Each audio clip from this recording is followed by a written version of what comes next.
Evil.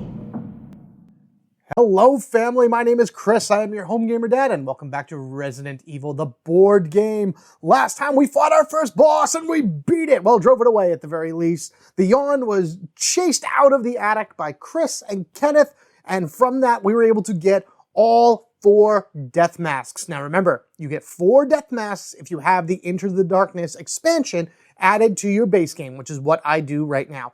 And with those 4 masks, so normally you would need just 3 in the base game, 4 with the Into the Darkness expansion, those 4 masks in hand, we were able to go to the Crypts.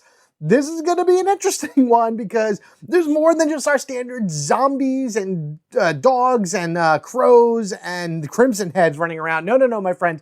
We got a very nasty surprise waiting for us here in this dark, disgusting area of the mansion. Before we get into all of that, why don't we go on over to the book, read our intro, get that out of the way and ready to go, and then we will talk about just the terrors that lie underneath the grounds. But they resurface, and they get us. Crypts A. The air is chill and stale beneath the earth, and stained by the rank scent of blood. You've long realized this must be the resting place of the grotesque masks you carry. Although the knowledge offers as little happiness as descending the rough steps into the desolate realm. A portcullis suddenly slams down behind, spinning you around on the spot. Yet the undying metal will be the least of your concerns. A wretched ghoul watches you from a hidden alcove, blank eyes somehow possessed by a terrifying malevolence. The creature snarls and wipes its maw, never once breaking its baneful stare, before lurching into frantic action, charging straight at you. Objective. In this scenario, the characters must escape the Crimson Head prototype. If each character is on the exit tile and the Crimson Head prototype is on another tile, the players successfully complete the scenario. Special rules. If the Crimson Head prototype suffers 4 or more wounds, place the model on its side in its current square. While on its side, the Crimson Head prototype still occupies the same space in a square, but doesn't perform any actions or out-of-sequence reactions.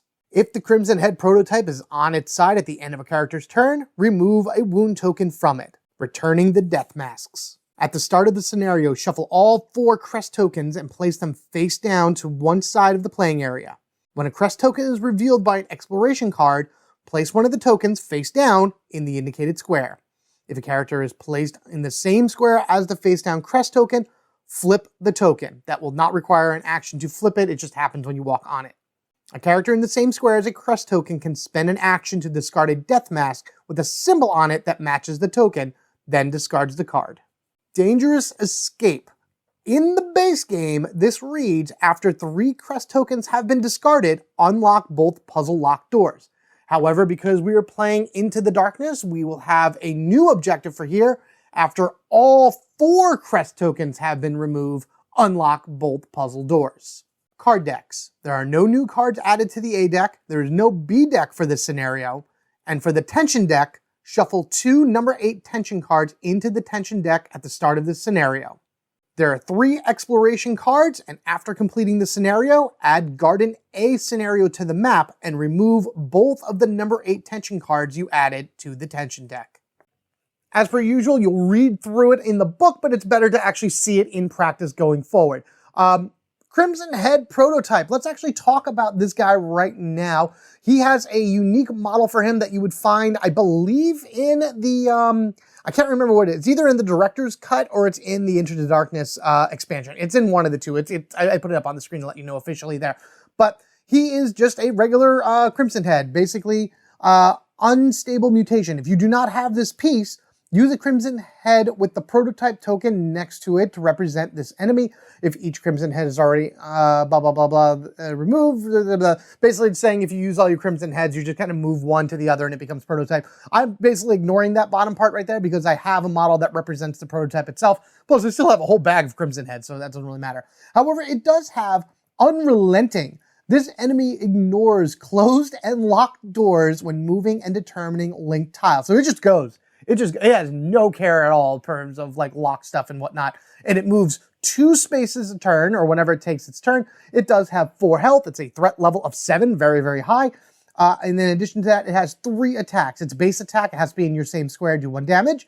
Its stronger attack with a little X symbol, it has to be in your square, doing 2 damage. And if you get like the pizza pie wedge on top of your discard pile, he can hit at range 1 to do 2 damage, and you have to make a, an evasive roll. I'm sorry, it swipes everything in the tile that you're on. So it'll hit all allies if they're together.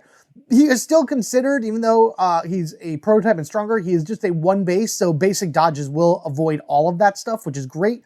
But he's constantly on you. He's constantly making himself a menace, so we got to deal with that. And again, if you do 4 damage to him, he'll go down, but only for a little bit of time. And that's kind of one of the things you want to make sure with that is to knock him down and kind of use that time while he's down in order to take care of certain things, such as getting around the crypt and finding these pieces up here. Now, as I flip over the exploration cards, you'll see on them the symbols, just the shape with the black spaces on it.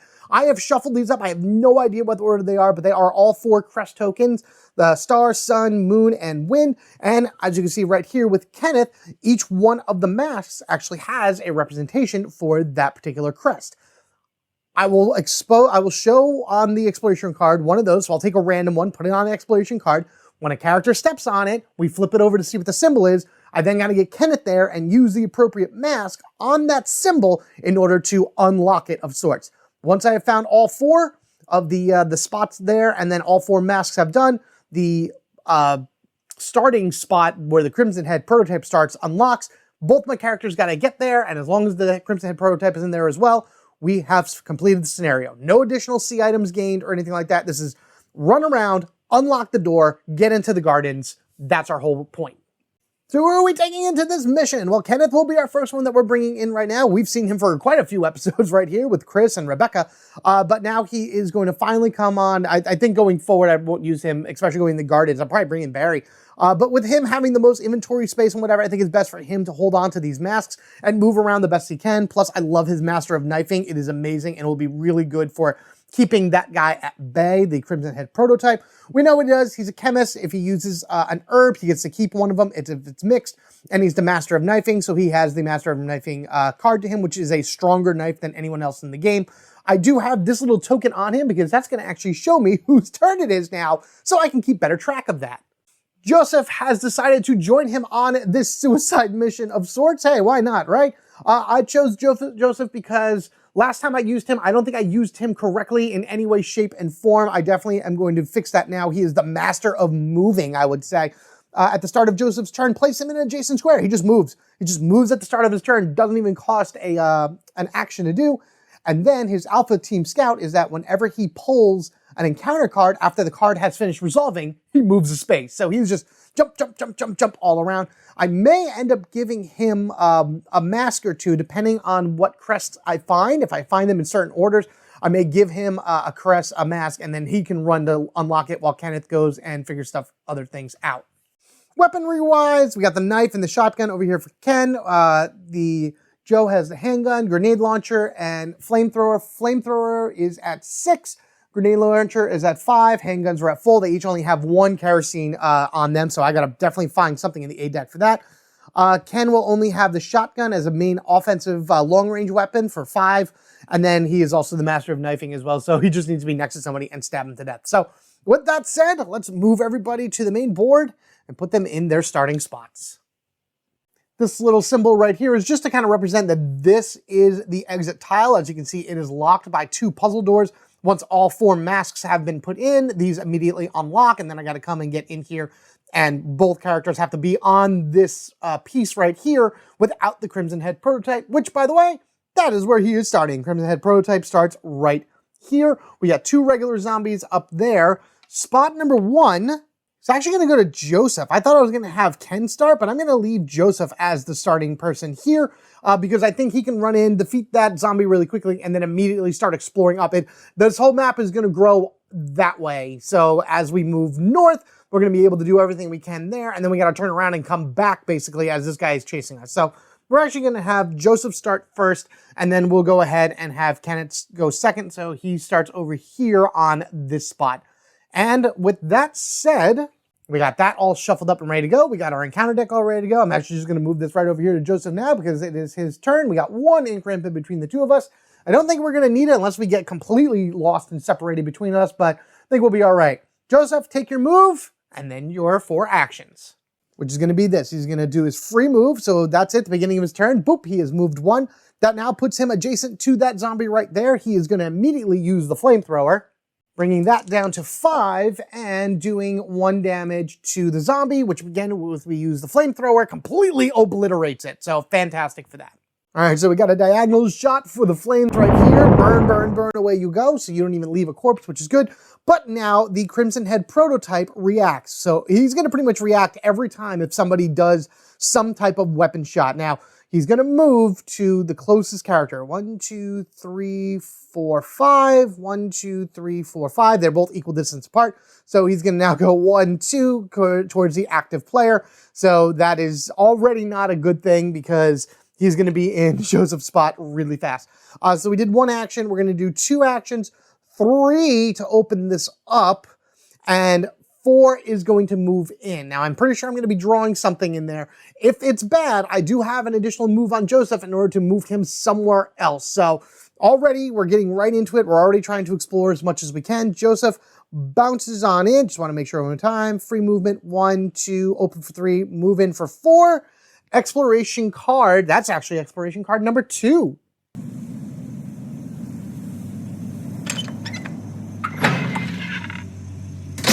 All right, 3 new tiles added to the mix right here, as I figured there was going to be a polls. They're all just 1-card polls, so hopefully it won't be too... I think this scenario is just going to go a little bit easier on us, knowing that we have the Crimson Head prototype chasing us the entire time. Just kill things and leave doors open, because it doesn't matter if the doors are open or not. But as you can see, all the way to the right is one of those crest tokens, meaning that I will take one of the random ones and plop it right there. All right, so we got the 4 right up in here. I'll just roll this black dice right here. 1, 2, 3, 4. 6 and 5, we roll again. 2. Okay, so this is the one that's going to go on to the map. So we'll do that. And we're going to plop that right over here. Now, Joseph's going to need to get himself over to the right in order to be able to get to that spot and see what token this happens to be. And then, of course, should Kenneth be able to get in as well, that would be great. Now that he has moved in, we do have to draw from the encounter deck. And there's not always bad things in here. Sometimes good things happen. Locate the closest tile to the active character that contains 1 or more enemies and at least 1 non-lock closed door open. Oh, okay. I don't think that's possible, right? Locate the closest tile to the active character that contains 1 or more enemies and at least 1 non-lock closed door. Oh, okay, maybe I'll just open every non-lock door on that tile. Oh, wait, I know what I can do with this. We'll just go over here to Kenneth, because I would probably choose the Crimson Head, but I can't because it's, locked. But we can just pop this open in order to save Kenneth a thingy to go through and whatnot. So, yeah, that'll be fine right there. Now that that is done, I actually am going to use Joseph's free move. We're going to move him up over here. I'm going to have him run up and just kind of maybe... whoever gets to this spot first opens it up, and then they'll just kind of work through it together to see what this part of the map is. And again, I was able to get that movement because Joseph has that ability that once he does a encounter card, he gets a free move. So, end of Joseph's turn, all clear. The Crimson Head prototype does move, and he would have moved actually before bloop bloop the the drawing of the tension phase, or at least in the way that I play. There's a hard mode in this game where you would draw first and then the enemies react because, it may spawn enemies. But there we go. That's where we're at. All right, that's the end of Joseph's turn. It is on to Kenneth. And if he does any type of attack on that zombie, which he's going to, maybe he will. Maybe he'll just run through the door, expose what's there, run around and do whatever and slam the door behind him. So this way that one zombie doesn't matter. Yeah, maybe that's the case in order to keep the Crimson Head prototype from moving too much. 1, 2, 3, and then he'll move in for 4. I know bad things are going to happen and probably spawn, but at the very least, I think he can handle it. He'll be all right. 1, 2, I'm already exploring all this stuff. 1, 2, 3, 4 right into here. We have now our second part opening up this.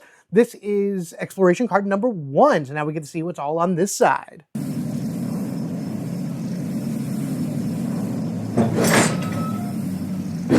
All All right, 3 tiles going down, each with a 1 enemy draw on them. Very much like Joseph, but in a slightly different order. Plus, there's an item A there. Ooh, that's very nice. So we are right above where the S is. So that means to the left is where Ken is going to find his first, marker of sorts. Yeah, I think this is going to end his turn, but at the very least, he's right next to it, so he'll be able to do a mask on his next turn really quickly. And in order to determine which one of these goes up, we'll go 1, 2, 3, 4, 5, 6. So we'll just roll that. That is a 3. So this one is going to go by Ken. We'll plop that right there. And then again, just like Joseph, we're going to go ahead and do a pull. This zombie is just going to move 1, which is fine. There is no other linked tiles here right now. So at the beginning of Ken's turn, he can shut this door and leave that zombie behind, which is fine. So that's fine. It's just a matter of what else is going to spawn in the room with him. And that happens to be... Are you kidding? Wow, ignore the effects of any other encounter. Well, this is a safe room now that we have found, which is great. I guess, I don't know if this is so great, actually, because we got to make our way back through these ways eventually. So would have rather pulled this later, but hey, it is what it is. As I've done before, I'm just going to put a little star on here, just kind of signify that that is a safe room going forward. I don't have to worry about anything else popping up in that spot if I have to draw anything with the tension phase. But first, the Crimson Head prototype is going to go 1, 2, make his way literally right next to Joseph, which I think Joe's is going to take his turn, next turn, to put him down and buy us a few rounds. All right, tension card, we have, Respite. Place this card next to the active character's tile with 6 wounds tokens on it. If the character begins their tension phase in this tile, they discard the tokens instead. Oh man, I was kind of hoping that would, again, something else I wish I had drawn later, but for right now, it is what it is. All right, so I'll just put this right next to the star point then. So if any character ends their turn here, they remove one of this from the stack instead of drawing a tension card, which I guess is going to be fine for Ken because he's going to run over, do what he's got to do there, and then make his way over this way. That may take a turn or two, so less tension he has to draw. For Joseph, we're going to move this over here, and I think Joseph is just going to go all-out attack. The Crimson Head prototype is diagonal from him, so maybe he'll do a grenade. Yeah, what do we got? We got 5 grenades. So let's at least do 1 grenade and then a flamethrower or something like that. Yeah, whatever it is, we need to do at least 4 damage to this thing. All right, first shot with the grenade launcher grants us 2 damage. So boom, that's right there. So now our grenade launcher is down to 4. Let's just go one more time. Okay, so that's 4 damage. We have 3 shots left in the grenade launcher. Actually, the first thing Kenneth would do is in the beginning of his turn, he would take his free move and he would actually move there, line himself up a little bit more. Boom, boom, 2 big shots with the grenade launcher, sending the prototype down for a few turns, and that at least does 4 damage to him right there. So that's 2 out of his 4 actions. And we're going to go ahead and just place these right here. 1, 2, 3, 4. So there's 4 wounds right there. He is down for the count for right now until somebody, at the end of like a player's turn, they would remove that, and once all of them are removed, he's going to get back up and start running again. Okay, so Joseph's going to kick this open right here, boom, and we're going to move in for 4. We're going to draw, and we're going to see what we have. All right, and boom, spawn crows. Okay, that's actually really good. I'm not worried about that at all. All right, so the crow's going to fly in right here, and they're just going to eat at stuff that's going on right now, and they have a 0 attack, and they don't move, so that's it for Joseph's turn. Oh man, that was lucky. But I'm also going to move Joseph forward 1 because, you know, he gets that free movement after drawing or resolving 1. So at least next turn, he'll be able to flip this over and see what this is and then make his way out that way. All right, Joseph's turn has ended. So that's 1 down, tick away from the prototype. Murder of crows. The active player must pass a low roll in order to evade roll. If they fail to suffer damage, we are in the teeth. So each other character on the tile must pass as well. So Joseph is the only one on the tile, so he's the only one that needs to do the roll. We'll just do it right here. So just a minimum. Oh, of course. Boom, he gets hit. So it's 1 damage. So those crows didn't let him pass as easy as I thought he would, unfortunately. But then also we have that little X piece right now that's on the top, but we don't have anything trying to kill us. So on to Ken. And as I said, for Ken, and there was no connected tile, so this guy doesn't move. We'll go 1, 2, 3, and then this is actually going to flip over, revealing, the star crest is what we found over here. So for his 4th turn, he's going to go ahead and take this particular death mask with the star crest on it, lay it against the wall. He hears a little click, click right there. 1 out of 4, done. So we'll remove this and we'll remove one of these. So that's the end of his turn. He's on this tile. He doesn't have to draw a tension card because of the respite card that we drew from here. Now we're going to go back over to Ken. Actually, before we do that, can't forget, he's slowly making himself come back. All right, Ken, you're going to get your free move right here. So we're going to move you onto the spot. Oh, it's the beginning of his turn. And we're going to flip this over to see what it is. Come back here, you.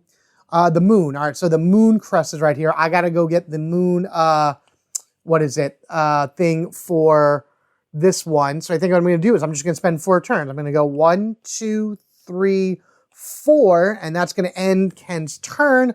I know I got to do that at some point, but I think if I come this way, grab the moon from Kenneth, he can kind of take care of enemies or anything around here while Joseph runs back. Now, granted, he's going to be getting up soon, which is always a terrifying thing. Actually, at the end of Ken's next turn, he will be able to stand up. Smashed asunder. Replace the closest non-locked door with an archway, then remove this card for the deck for the scenario. Spawn a zombie in one of the squares containing the archway. Oh, joy. Yeah, this one actually would be the closest, so we're going to knock that out. This is now an archway, and I'm going to spawn the zombie right here. Apparently there was a zombie underneath the corpse that the crows are eating, and he has gotten up, and his dinner is running away from him. So, that's fun. I'm already starting to get myself confused. Yes, it is Ken's turn again. I forgot that I didn't move this over to Joseph because I never drew a tension card, but that was Joseph's tension card that he drew. So it is back to Kenneth right now, and then at the end of his turn, the Crimson Head prototype is going to stand up, which means Ken is going to need to go and save his friend, or at least do the best he can. 1, 2, 3, and for 4, he's going to open this door right here. He's still on this space right here, so we just need to remove 1 and not draw a tension card. Now we'll put this back over to Joseph, just so I know that it's his turn. And now the Crimson Head prototype stands up. I think it actually gets a turn because it's... let me just read the rules one more time. Yep, Crimson Head prototype immediately stands up and then goes to do what it does. Now, the good thing is that it does not have a range of 1 attack, which means it's not going to be able to attack Joseph where it is. However, it is going to move 1 right into the spot with him, and then this zombie is also going to lurch forward as well. Oh, no. Well, I mean, Joseph gets his free movement. Yep, at the start of each turn, place him in an adjacent square. Placing them in a square is different than moving. Placing is like, think of it like teleporting or something along that way. So he just kind of goes bloop in a new square. So at least the Crimson Head prototype, who's now up and moving and going crazy, will not attack him, or he doesn't have to roll an evasion in order to get away from him. Free movement. Ah, run away, run away. Ah, you get away from it, you jerk. All right, what am I going to do? What am I going to do? Should I try to hit him again? I don't have much in the way of attack right now, and I'd rather just, you know what? Yeah. I think I have an idea. First thing I'm going to do is I'm going to use my grenade launcher against the prototype. I could do a massive amount of damage to this thing, but that'll bring our grenade launcher down to 2. Oh, that does 3 damage to it. Oh, that's fantastic. Oh, that's exactly what I wanted. Oh my goodness. Okay, so with that said, then the zombie moves itself into the space with the prototype. So I'm going to go ahead and use 1 for the flamethrower because I could actually knock down both. Yes. Thank you, Joseph. I know I'm using a lot of ammunition, but I got to keep this thing back. All right, so grenade launcher 1 does 3 whole damage to this thing, which is crazy. This guy lurches in. He's like, what just happened? And then ignite the space with some fire. Burn, burn, burn. This guy is incinerated completely, and you go back down for a few turns. All right, 1, 2, 3, 4. Once again, that was 2 actions from Joseph that he did there. I'm using all this now, and I know I'm going to need my ammo later. You watch. 2 more actions for Joseph, which is going to be 1, and we're going to open this up for... Do I want to open up that one for 2? No. I'm going to open up the other way for 2. We're going to crack this one open for 2. Just so I can get through it really easy. Remember, the prototype doesn't matter if a door is locked or not. It's there for an inconvenience for it. So maybe it'll just get up and it doesn't matter. It's fine. All right, tension card time. Can I get something other than bad things? Place this card next to the active character's tile. It remains there for the rest of the scenario. If a character begins their turn on this tile, they only make 3 actions turn. That's great. Luckily, this space is now more of a hub between like stuff, and I just kind of run across it really quickly without being in it for too long. And then it stops here, so I can just go around and down to get to that crest. But regardless, at the beginning of Kenneth's next turn, he only gets 3 actions. All right, Ken's gonna take 1, jump into here, and we're gonna go ahead and see what lurks within this little room right here. And it happens to be a single zombie. All right, cool, that's easy to take care of. Grab a different zombie from the bag right here. So he's gonna start right there because I'm on the other one. Yes, so it's the next empty one. Okay, so what I did is I moved in 1. I think what I'm gonna do is I'm gonna turn and I'm gonna stab this guy with a knife and turn him into a corpse just so I don't have to deal with him.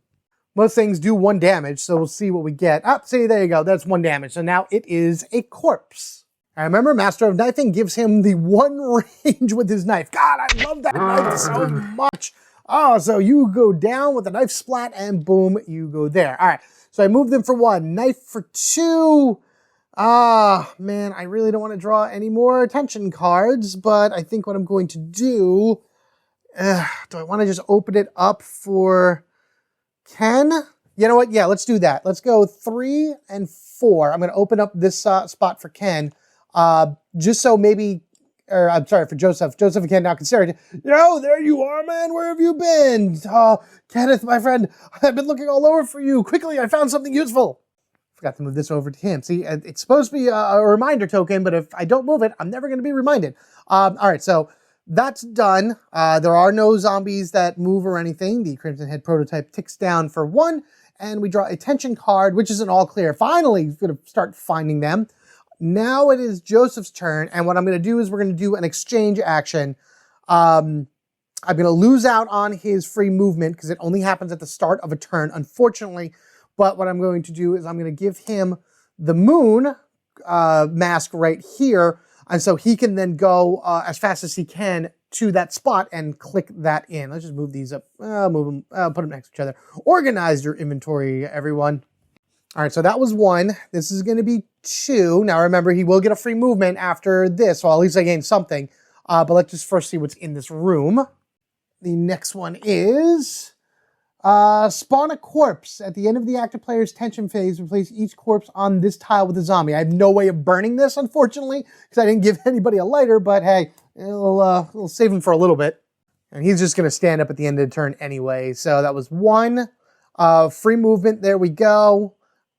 2, opening for 3, perfect, and in for 4. And then on his next turn, he'll come over here and grab that. It doesn't stand up yet. It stands up at the end of the tension phase, which is right now. Come on.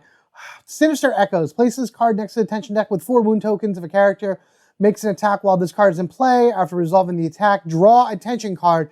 At the end of each player's turn, discard a token. When the final token is discarded, discard this card. Okay, so after resolving the attack, draw an encounter card. I'm sorry, an encounter card, right? So all this moves over a bit.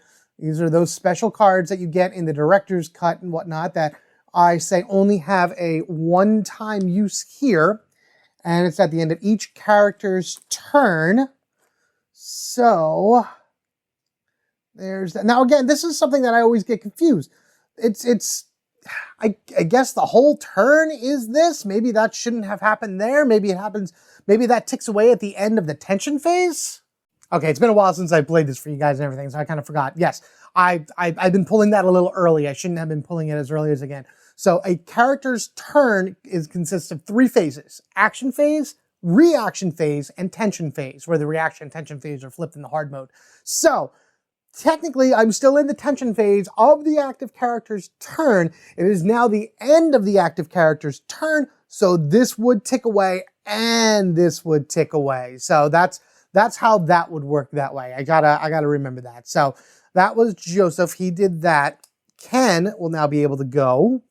And I actually kind of remembered right now that because Ken started his movement right there, he, he gets 3 actions instead of 4. So it would have been 1, 2, well, no, he did the exchange for 1, moved in for 2, got the free movement and 3. So there you go. So that was that. He started here, so we only got 3 actions, but that's okay. Moving him back wouldn't fix it.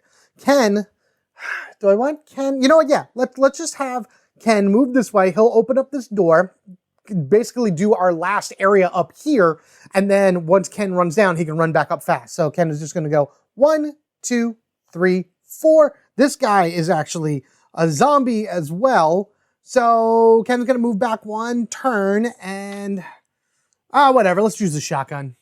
You know what? No, never mind. Going to take it back. We have sinister echoes in the field right now. I would rather just avoid this guy and run away as fast as possible with Jay doing other things rather than having to worry about drawing another encounter card and another encounter card. So that's fine. End of it.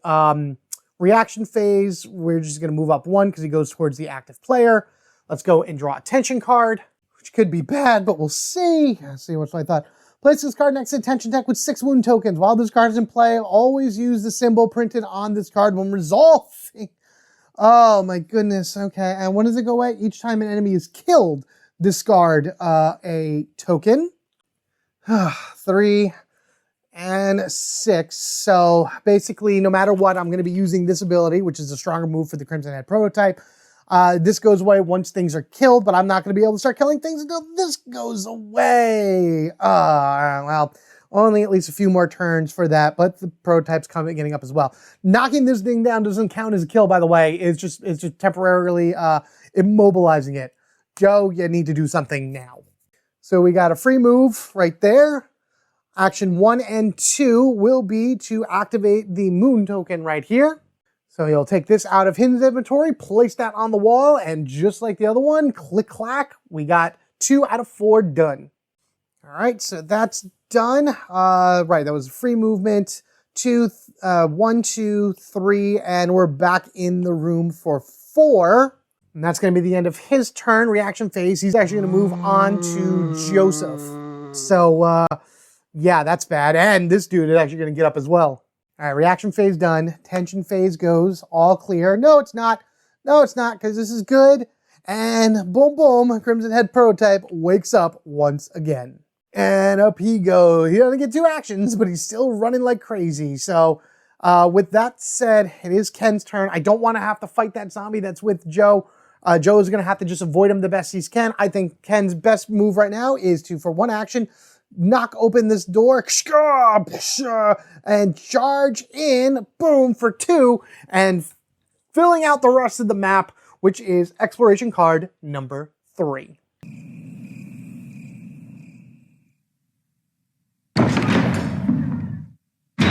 Yikes, 2 rooms of double pulls each. Oh, but as you can see, there are the last 2 areas, or the last 2 tokens, I guess you could say, that we're going to put on the field in order to be able to flip them over and do the math. There's a typewriter right there, which we're not even barely through the tension deck at all, but hey, it is what it is. There's also a few A items that I would like to pick up, but it's going to be dangerous, so we'll see what happens.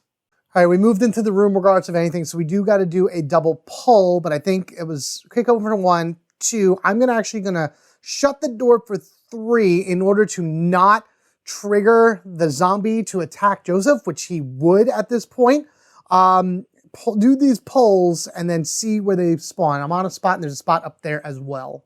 It's not until the end of Kenneth's turn that I'm going to be able to attack again, because that 1 tension card is going to be gone. So spawn a corpse, place a yellow unexplored token on this tile. Great, just as Joseph needs to come in. And then we also have spawn a Cerberus. Oh. All right, so this comes off and is replaced by a yellow one. So that will trigger once probably Joseph gets in here, which I know he's going to at some point. And then I have a corpse, which is here. And I think, do I put, no, it should go here, right? Because I'm on the spot. It's not like it's that evenly distributed, I guess. I don't know. I don't think these count as enemies for the sake of like them on the board. They're more obstacles than anything. So this dog would be there. So that's fine.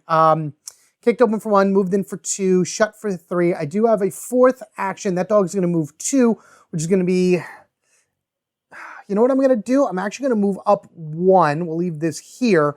So this way, the dog will move up 2, and then on Ken's next turn, he can attack it, whether it be here or in his space. Yeah, we're going to do that. That makes sense. Which, speaking of which, we have enemy reactions right now, so we know the dog is running up 2 because it was spawn, and the Crimson Head prototype moves about 1, 2, 3, 4, 1, 2, 3. Yeah, it's going to go 1, 2, and run this way to try to get around and get Joseph as fast as possible. Remember, Joseph gets his free movement. God, I got to remember to do that. Joseph gets his free movement at the beginning of his turn, so he'll be able to avoid that zombie no problem. Unless this is bad. Nope, it's an all clear. Sounds good. This is finally gone, so let me just kind of move these out of the way. And now we can start destroying things in order to get rid of this as well, because that, again, is the bad symbol, or one of the worst symbols out there. Zombies have a 1 range away, so now that it's Joseph's turn, he'll be able to shift himself up this way. But again, that doesn't count as a move, and he's not attacking, so it's just like he's in a separate space. The other thing I forgot to do is put these 2 things onto the board because they really need to get on there for our characters to do stuff. So I'm just going to take them both face down, and we'll put one with the dog as it should be, and then one up here as well to know that's where we got to go to finish up the objectives. Now, Joseph, what will you do? He's going to take a chance and shoot 3 bullets into the zombie that's facing him down right now. I know that'll draw the Crimson Head prototype closer to him, but I think I'll be able, if I can knock that down into a corpse, or, yeah, because it would be a corpse if I get one of the shots, or even just push it away or whatnot, then it gives him a little bit more breathing move, and then he'll just run into the next room. He might even just, once again, put down the Crimson Head prototype. I have 4 flamethrower and 2 grenade launchers left. All right, so I got a double push right there for that particular zombie. All right, that's fine. Boom, boom. He goes back 2. This guy moves up to right into my spot. I think we're going to kind of do the same thing that we did before. I'm just going to just use some flamethrower rounds on the Crimson Head prototype, move him forward, and then hopefully get them both in the same spot and then just knock them out the same way. All right, action number 2 is a grenade launcher. So that's 3 damage. Fantastic. All right, so that moves up 1 then, which is fine. Let's go and go to 3 on the flamethrower, which will do 1 damage against the Crimson Head, knocking it down, moving the other zombie forward up once more time. And I'm just going to shoot 3 more shots into that zombie. Oh, I kill it. All right, sending it into at least a, a corpse. So, all right, so that's a thing that just happened.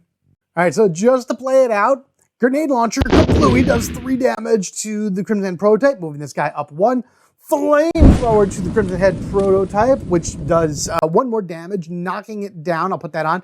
Moves him forward 1 more, and then firing him off with the pistol knocks him to the ground as a corpse. I mean, that does count as a kill at least, but I wish I had a lighter on me in order to burn it. And then just for his 4th action, he's going to crack open this, and that is going to be the end of his turn. All right, so this comes off. One of these comes off, but 4 go on to the Crimson Head prototype. Okay, so we'll put these right up in here. Tension phase, tragic echoes. Come on. Locate the closest zombie to the active character and place an item A token. Okay, I know where that is on there. That's fine. Characters can make a search out. Yeah, that's fine. Okay.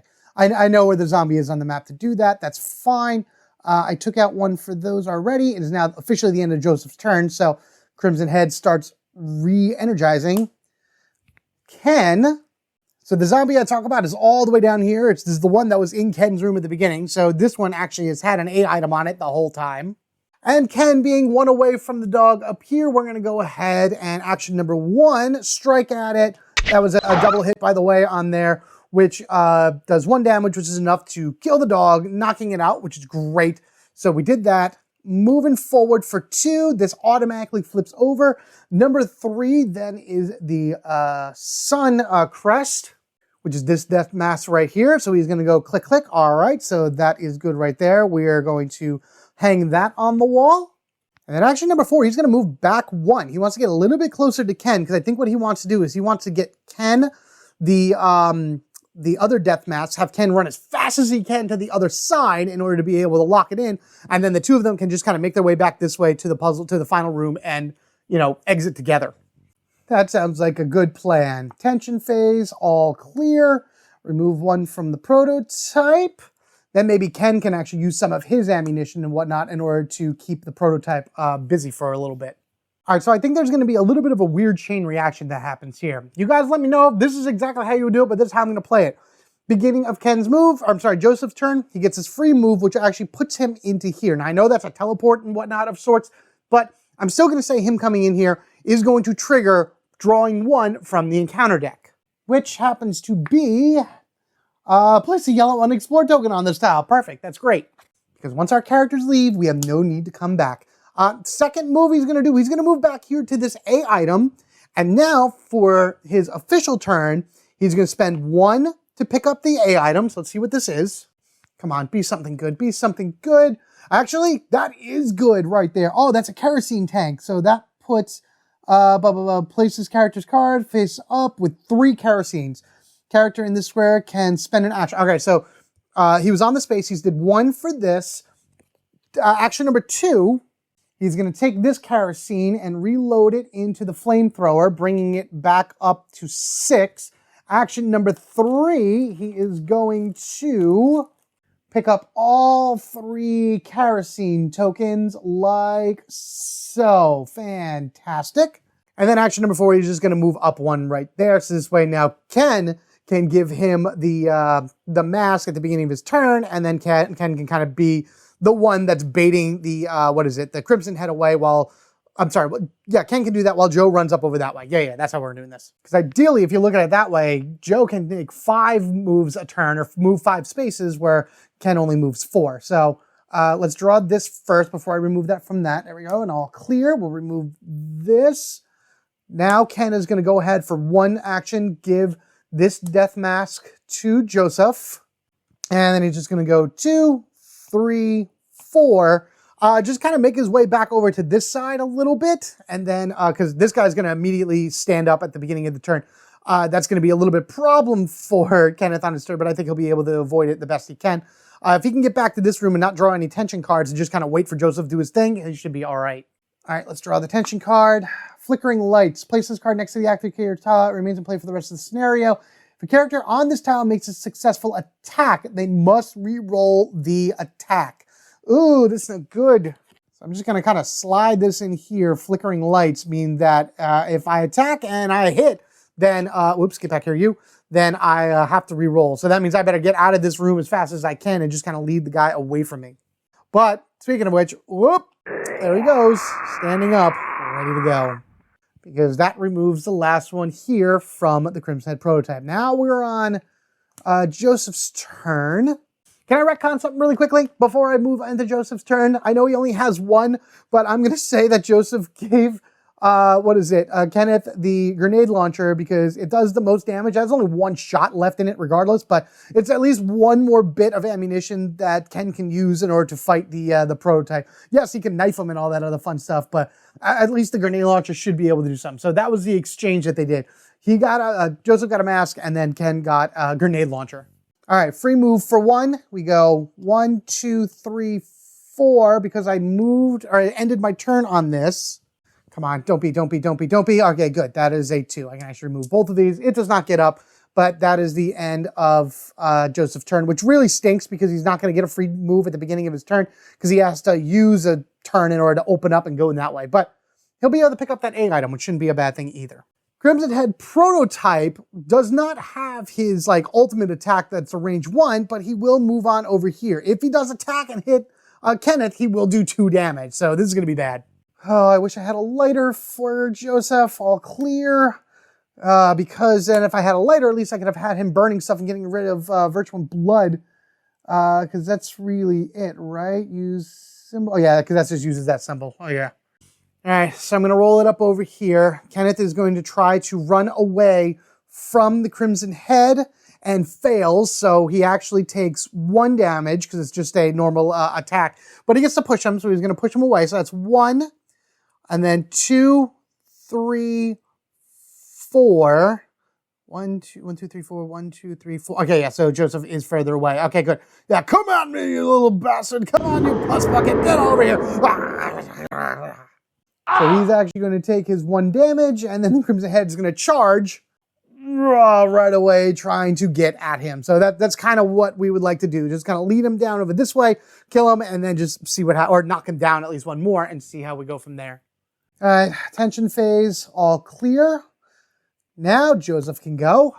We'll open for 1, 2, 3, and take that for 4, because at least in the beginning of his next turn, he can just move up 1 for free. Kerosene would be actually not what I want right now. Shotgun shells. Okay, so he's going to hold on to these.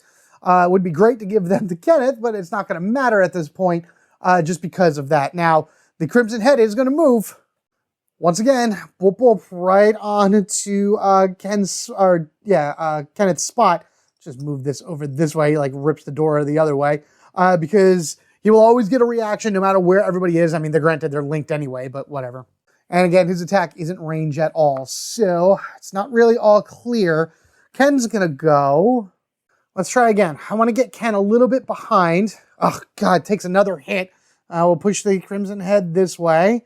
That was 1, 2, 3, and then for action number 4, he's actually going to heal himself. So he took the hit from the Crimson Head prototype.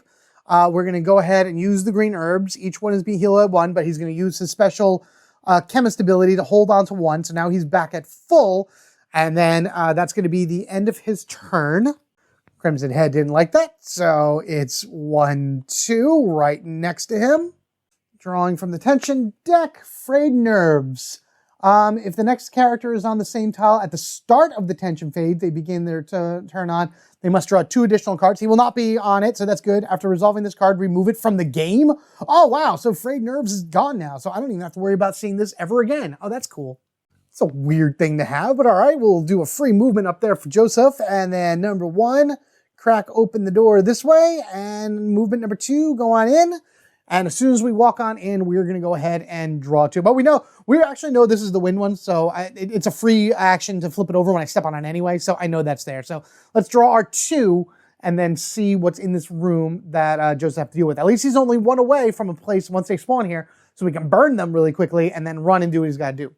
All right, first encounter. This is when I wish I drew the no encounter stuff. After resolving all spawn entries on cards, blah, blah, blah, blah, blah. Replace the closest corpse with a zombie. All right. All right, so that didn't do anything yet. And then a Cerberus. Okay.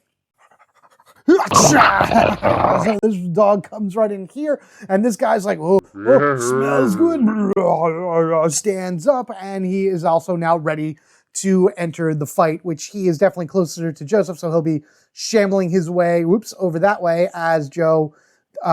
Basically, we're going to fight the Cerberus. We have to. We have flamethrower. Let's just keep firing at it till we burn it. That's 1, 2. We got at least 2 moves left to do it.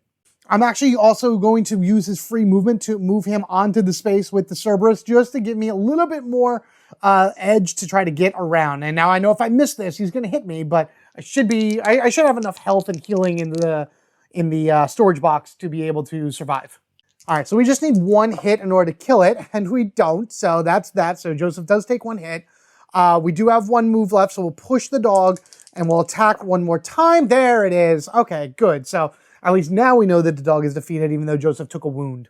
The dog is already on fire, so the first flame doesn't do anything, and he bites him. Pushes the dog to the side, turns, fires at him even more, really igniting the puppy down, and then boof, finally it goes away. Oh boy, but that's going to be the end of Joseph's turn. He took 1 more wound that he wanted to, but hey, it is what it is. Ouch, Joseph, ow. Oh, you know what's even worse? This would have went here, and then, does he actually do an attack? No, out of sequence of actions, which is what this was, only does movement. So he would have just moved because he heard all of that commotion and everything with Joseph fighting the dog, move on to Ken's space right here. I also think I drew a tension card from Ken when I didn't need to. So we'll just say that happened and then move on from that. That's okay. You, however, would have moved 2 up as well from that, and then you would have also gotten now your initial reaction. And this zombie, the Crimson Head prototype, is now going to try to bite Ken for 2. He needs to do a basic dodge, which he does make, thank goodness, in order to avoid the attack. He doesn't push him, but at least he avoids taking 2 more damage. Oh, that prototype is, oh, I can see now. Gunshots in the distance. Draw cards from the encounter deck until a card with a small icon, and then discard it, basically. Well, this is gone from the game. Well, from this scenario, I should say. Let's see. Locate the closest. Nope, that doesn't spawn anything. Crows, great. just crows, and that gets reshuffled back in. I would have preferred if the 2 zombie spawn got knocked out, but it is what it is right there. I drew for Joseph. Is now Ken, man. Ken, my dude. I mean, one of these actually goes away as well, which is great. But Ken needs to, I think we're going to do it. I think we're going to do some grenade launching, and we're going to do some shotgunning, and unfortunately, that's all linked still with Joseph, so that zombie's going to be on top of him, but that's okay. We'll be all right. 1 grenade round left. Let's see if it does something good. All right, so that's 2 damage. So turn 1 does 2 damage. All right, first shot from the shotgun does 2 damage. Oh, okay, cool. All right, so that's perfect then. We are out of ammo for the grenade launcher, but we have 4 left for the shotgun, so it's going to buy us a little bit of time, give or take. So what was that? That was 1, 2... So he gets knocked down, which is a thing. I guess 3, and I'm not going to open up any other doors or whatever and leave it at that. So that's going to be that. We're going to go ahead and remove one of these from the tension, from that pile. Again, this guy all the way up here will be definitely on Joseph based off of all of that because everything around here is linked. Okay. Oh, this is getting very, very tense right now. Joseph needs to go do something fast. So we're going to take one away. Joseph gets his free movement, and then we're going to be able to click in this death mask one more time. All right, free movement, which is great. 1, 2. Put that mask up on that shelf, my boy. Taking it in and click-clack right on there. I'm going to move the map in a little bit once Joseph gets a little bit further down, and then we will unlock those doors and start getting our guys down there as fast as possible. Yeah, so Joseph's going to go 1, 2, and then after I readjust the map, the 2 puzzle lock doors down here finally disengage, and we need to get both of our characters down here on this without the Crimson Head prototype. Now, there was actually just one little side note. All the way up here in this one, there was actually supposed to be a wall right here, like right there in between, but in all honesty, it didn't really matter because Joseph went up and around anyway, so it had no bearing on him gaining any extra, moves or whatnot. But this guy does lurch forward, and that is the end of Joe's turn. So we'll do a tension, all clear. We'll take this away. I think Ken is just going to move here and kick this open for 1, and that's going to be all that he does for his turn, because as long as he stays on this thing, he doesn't have to draw a tension card. So that'll actually cause the zombie with an item in it actually to move over 1. Fortunately, it does cause the other zombie all the way up by by Joseph to move as well, but he doesn't have to draw a tension card, so that's good. We're gonna pop this back over here, do this. So now at the end of Joseph's turn, the Crimson Head prototype is going to get up, which is really bad because it's right there next to Ken. And granted, I have shotgun shells for him, but I don't know how well that's going to last. All right, Joseph gets his free movement right there, which is good. We're going to go ahead and do 1 action, 2, and we do have to draw 1 more set of encounter cards, so we'll see what this is. Of course, watch this be the double zombie. Nope, just a single zombie. Okay. That's right in front of me, right? Yeah, of course it is. Yep. I want to be there in order to get that item. Jeez, I want to get the free move as well. Oh, man. I guess, bye-bye item. This wall is not here, by the way. It's not on the map. It's just on this particular tile, but there is no actual wall. So I did open for 1, 2, 3, 4. We need to get out of here. We need to get out of here as fast as we can. Kenneth can get the other item. So end of turn reaction phase, we're going to go 1, 2, and then because everything is actually linked all the way up and around, this guy is on Ken's space as well, which is not a good thing at all because this dude now stands up and gets ready for a fight. All this would have happened after Joe had pulled and all clear. All right, well, that's good at least. So yeah, he's standing up, ready to go. All right, it's Ken's turn. I think what I'm going to do is I'm going to knife the zombie that's in front of me, and then I'm just going to go ham with either my shotgun or my knife. Yeah, it's going to be one of the two in order to put him down one more time. All right, everyone, let's keep track here. This is a knife on the zombie that's in Ken's space. That does 1 damage to the zombie, so it becomes a corpse, which is fine, but it also drops the A item. So it's kind of like wishy-washy type deal. The Crimson Head prototype then comes into his space as well.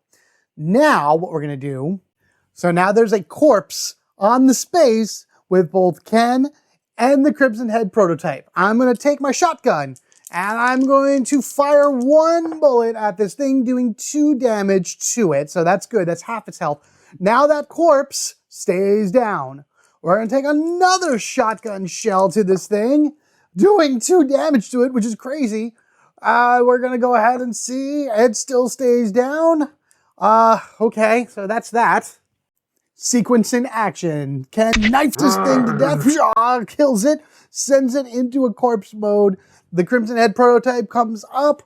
Ken then turns, whips out his shotgun, and in 2 failed movements, boom, chicka, boom, boom, knocks it down on the ground. I still have 1 more move to me, so I think I'm actually going to go ahead and roll the black die 1 more time out of a hope right here. Yes, it's a 6. It does not get up because I have now taken this A item, and that's actually going to be the end of Ken's turn. Wow, wow, what a turn. All right, so 2 shotgun shells left, plus whatever Frost has. We got 4 there. We do have an A item that we draw, which is kerosene. All right, so that's 3 on that spot. I would love to refill him. Maybe I'll do that on his turn, maybe I don't know. But we're almost done with that stack, actually. So I'll be starting to draw soon from Ken. But now it's Joseph's turn. Oh, and then we did kill the 1 zombie. So at least this goes away as well. All that commotion, once again, because everything's connected. This guy's here, and that was 3 attacks. So 1, 2, 3. Joseph does get a free move, so he's going to move down here. Oh, man, I need to get myself out of this situation as fast as possible. You know, we do have the kerosene, so I think we'll be okay. We're going to go 1, 2. I'm going to use my flamethrower to fire at him, which will draw him closer, and then...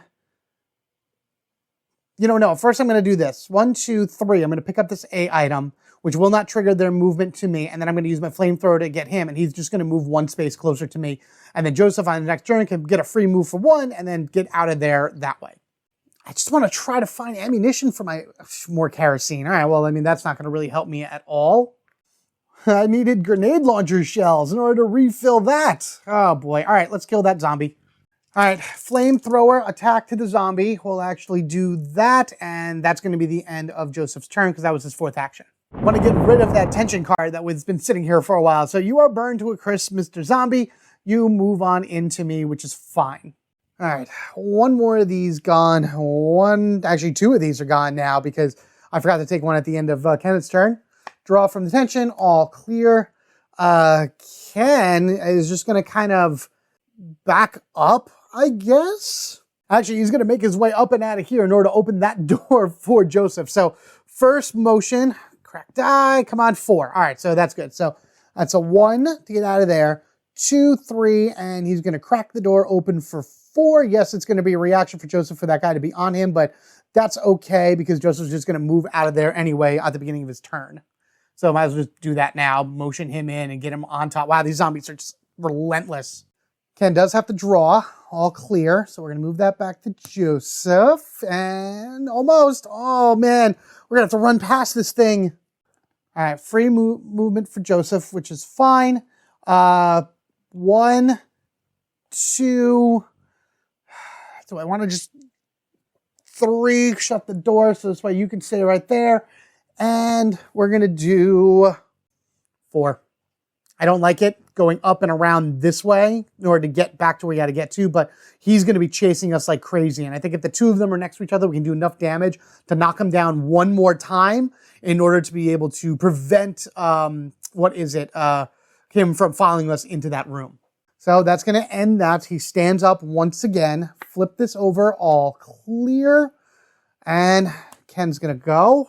So this guy raises up, run like there. And I'm actually probably going to take the long, oh no, I can't take the long way around. There's no connection down this way. I have to go down. All right, whatever. So we'll do that. We'll go 1, 2, 3, 4. I still get 4 motions on that because it's when you start your turn on this tile that you take 3 actions.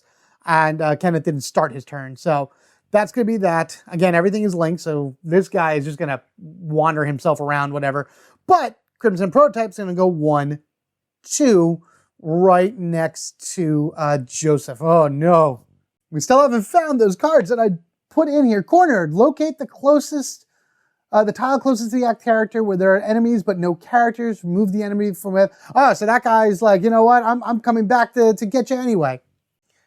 That active? Yep, he's just like, wait a minute, no, I want to be over here with you guys. Haha, I'm right here anyway. So what you gonna do about that? Oh no. What are we gonna do about that? We're just gonna run. Joseph, you're gonna run. Now, this is the start of his turn, so he will still get 4 actions, even though his free movement is gonna put him in the 3 action space. So yes, he'll get his free movement right here. I'm actually just gonna take 1, boom, and slam that zombie right in there. I don't really have to deal with it, even though the Crimson Prototype's still gonna move anyway. 1, 2, 3, 4. I might be able to make it. Maybe. I don't know. Crimson Head. 1, 2. He only moves 2. As long as I don't fire at him, I might be able to stay a little bit ahead of him. Really all depends on what these tension cards do. No escape. Open the closest non-locked door to the characters. Enemies on the 2 tiles connected by the door perform. Oh no. Oh no. Because that's this. That cracks open. He moves. And then he moves as well, and he is now caught up to us. He is on Ken's space. Uh-oh. It's just a mad dash. We just got to do it. We just got to do a mad dash away as best we can. Ken's turn. He's just going to have to dodge roll in order to get away from him. All right. Ken's got to do a single dodge to get away from him, which he does. So that's 1, 2, 3. I wish he had a 4th move to open that door, but that's the best we could do. That is the end of Ken's turn. Crimson Head jumps right onto the spot with Frost. Again, this move is 0 range, so he needs to be on there. So he either moves or attacks. That's all they do on their reaction phase. Jeez, this is getting tight. Draw, shattering glass. What are we doing? Draw an additional tension card. Spot a Cerberus on the active character's tile. Okay, so that's going to go on the tile with Ken because it is his turn still. Great. And no, you're not. This isn't an all clear. What are you talking about? Great. Wonderful. That pops in right there. Just what we need. Free movement for Joseph to go right here. Great. 1, open for 2, 3. I'm going to move up for 4. I thought I could turn around and hit the Cerberus, but I'm actually not going to do that, simply because it's going to... You know what? No. We're going to turn around and I'm going to fire 3 shots at the Cerberus, because if I can kill it, then it's not going to attack Ken, which it would be able to do with that massive lunging attack. 3 bullets. Come on. All right, perfect. Really obliterated the thing, but again, because of the tension card that's out there right now, everything has that special X ability, and the Cerberus X ability is like it charges 3 spaces ahead and just hits something, so I don't want to do that. I mean, this is a downfall of this because now the Crimson Prototype is on Ken, but all Ken needs to do is avoid the dodge, or even if he gets hit, he'll be fine. He can then jump into here, and that will end the scenario. I keep forgetting, but it doesn't matter. Pending nothing bad. Oh, God. Remove the closest corpse and replace it with the Crimson Head. That's like so far away from us. I don't even care. Not even going to bother doing that. For just counting-wise, I'll remove it. There's a Crimson Head there. You know, fine. Let's put him down. There you go, baby Crimson Head right there. It doesn't really matter. I would like that to be on anyway. All right, Ken, you're either going to take 2 damage. Where did I roll that one? I'm getting so crazy here. Hold on. Okay, Ken, you're either going to take 2 damage or we win. You took 2 damage, so you pushed him. And that doesn't matter anyway, because now for turn number 2, he jumps on here. Turn number 3, we're going to slam the door for no apparent reason. And turn number 4, we're going to say, we have completed the scenario because we have locked all 4 masks onto their spots, and both of us are on the exit tile, and the Crimson Head Prototype is on a separate tile. So you are down, boom, to there as well. I mean, I'm going to go into my, inventory a little bit later in order to be able to heal everybody up better. But until then, man, oh boy. So this would have gone as well. And that's it. So we didn't go through nearly as many of these as I thought we would, but the cards that were added in that now actually come out because we've completed the scenario are, yes, Out of the Shadows. And we're doing the next one. Oh, goodness. Basically what that says is place the Crimson Head prototype in the same square as the active character. So even if you were like all the way away from it on the other side of the map, it would have like jumped to you immediately and then would have started doing bad things. So these come out of the deck permanently for the rest of the game because we don't actually have to worry about the Crimson Head prototype ever again. That's great for the Crimson Head prototype. That's not great because in the next scenario, it's replaced by something worse. But in any event, let's go ahead and do our cleanup and just figure out from there.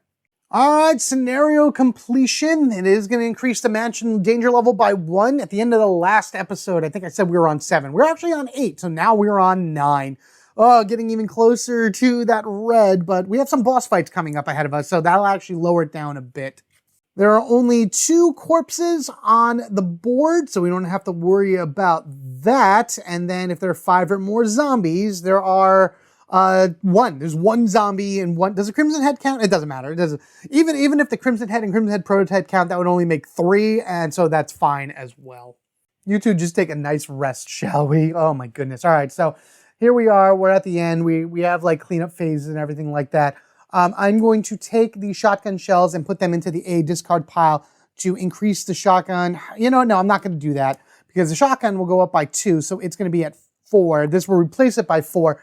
Max is 6, so I'm not going to waste 2 shells. Grenade launcher, we get back 2. That I wish we had the thing for. So grenade launcher's at 2. Flamethrower goes to 8. And I'm going to use one of Joseph's things in order just to max it out at 10, just to make it that way. His handgun goes up back to 15 as they do. And honestly, I'm just going to use this 1 green herb that Ken has from here and give it to Joseph to bring him up to 2 because I'm not going to be using Ken again for a while. I'm going to maintain, I have all my writing and everything down. I'm keeping track of it. So he has 1 kerosene and he's in caution. So what is that? Yeah, he's in caution out of danger or whatever, on the caution on yellow. So I'll keep that in mind. Joseph has 1 hit on him if I use him again coming up, but I think that's going to be that. So with all that said, let's go ahead and go to the mansion board and unlock Garden A and think about where we're going to next. Holy jeez, this thing was terrifying. We're just going to leave him right there for right now. It's like a reminder of what it is that we went through for this journey through Crypts A and what that actually unlocks. And if you notice, the only thing that we have right now are all these Helm Key spots, but what is now unlocked is Garden A. And in the game, I believe it's just Garden A and Garden B, but because I am now going to be going into the Bleak Outpost, I think we're going to do Garden A and I think one other one from the, whatever it is next right here, from the book. But then going forward from there, I'm going to be going through the garden house and the aqua ring and all of that fun stuff that you would get in the Bleak Outpost expansion. So that's what's coming up pretty much after Garden A going forward within this. And Garden A itself actually adds in 2 new enemies to the encounter deck and a new item in the item deck, A deck or whatever, in order to be able to help out with various things that are going to come at us. And of course,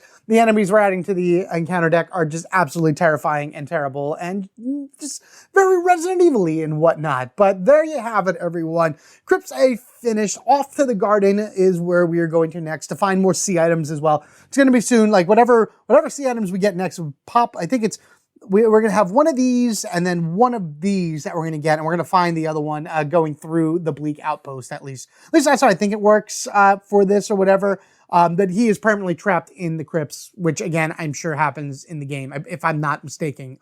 Remember, this is all from the remake of the game and everything. I'm going to say the first remake, because I feel like Resident Evil 1 is going to be made again at some point through Capcom because they love money. But in any event, let me know what you guys thought of Crypts A down in the comment section below. What did you think of this nasty, nasty Crimson Head that chased us around all over the place down there? It was one heck of an adventure, but our team managed to survive it. I was kind of hoping to find somebody else, but I think maybe like Barry and Chris. Yeah, we'll do Barry and Chris going back this way because Chris was over here still exploring. Maybe Barry and Rebecca came this way and Rebecca's like, I'm going to stay back for a bit. And Barry's like, no, I'm going to go with Chris this time because we haven't seen Advanced Barry yet and we unlocked him recently. So very, very excited to try him out. If there's anything you're curious about or have questions about for the game, please be sure to leave that down in the comments section below. Thank you guys so much again for checking out this series. If you want to see more and all things stuff like that, Resident Evil or any other fun thing I put out for you and enjoy, be sure you're subscribed to the Home Gamer Dad. If you wish to support the channel even further, there are ways to do that down in the description section below. I'm actually going to put an Amazon link for this game down in the description, and that's going to be going forward. They'll be on the previous ones as well that I'm just going to put in, but basically that's an affiliate link for me. So this way, if you would like Resident Evil 1, you can purchase it through Amazon in order to go from there, whatever. I very much appreciate that or whatever. Always recommend going to your friendly local game store first. First and foremost, go there to see if they have this game, and if not, or if it's just easier for you to do it online. I don't know if Steamforge, I think Steamforge Games sells these as well, but they're in the UK, so maybe in America it might not be as easy or as cheap for shipping wise for you to get it, but check out those affiliate links down in the description section as well. Otherwise as always, your view, your like, your comment, your subscribe, and if you share this, let me know where you share to, what social media platform. I'm always very curious about that. That's really what really what helps the channel grow so much more to become a powerful prototype Crimson Head that is unstoppable and unwavering in the face of danger. Thank you all again. Until next time, when we head down to the gardens and see what grows there, you guys have a good one. Take care of yourselves and each other. We are family forever, gaming together. Have a good one, and I'll see you later.